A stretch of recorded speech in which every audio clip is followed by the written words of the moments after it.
ভুতনির মানুষ আপনাকে যদি বলি আপনার হাতে গড়া নেতা জননেতা মালদা জেলা শাসককে ভুতনির জন্য ভুতনিতে নিয়ে আসার অনুরোধ পর্যন্ত করেননি, তাহলে ভুল হবে না মোটেও। ভুতনির পশ্চিম দিক এখনো আমাদের নতুন ডিএম ম্যাডামকে সঠিকভাবে দেখানো হয়নি। ভুতনিতে হাতে গোনা কেউ নেই যে ভুতনি দরদি নেতা থাকলে এখনো কাজ কেন হয় না, এখনো ভাঙন বা বাঁধের কোনো টেন্ডার কেন হয়নি। ভোট দিতে নিতে কিচিরমিচির পাখির মতো আওয়াজ শুনতে পাই, কিন্তু কাজের নামে লবডঙ্গ কিছুই নাই। কি দেখে ভোটটা দিবেন ভাই?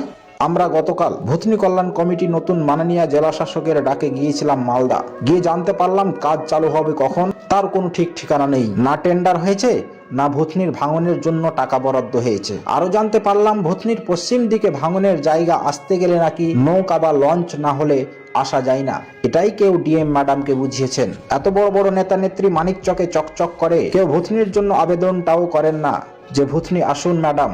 এটা লজ্জা আমাদের ভুতনির মানুষকে হওয়া দরকার। কাকে বানিয়েছি আমরা লোকাল সরকার? দুর্নীতির টাকা ইনকাম ছাড়া নেই কি কিছু নেতার দরকার? ভুতনির সমস্যা নিয়ে আরো বড় ধরনের খেলা জমবে। ঠিকাদার ইঞ্জিনিয়ার সবার রাতের ঘুম উড়বে। ভোটের মুখ ভুতনির ভবিষ্যতে নেই মনে হয় সুখ। স্বাধীনতার জন্য যেমন ক্রান্তিকারী যোদ্ধা ছিল, জন্ম দিতে হবে সেই মেরুকরণ ভুতনির রূপ। লড়াই করতে গেলে ভয় ছুড়ে ফেলতে হবে, হতে পারে মরণ ভুলে যেতে হবে।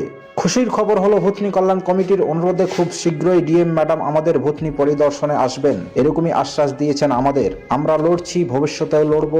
লড়াইয়ে আপনার সঙ্গ পেলে একদিন এই ভুতনিতেই সোনার সংসার গড়ব।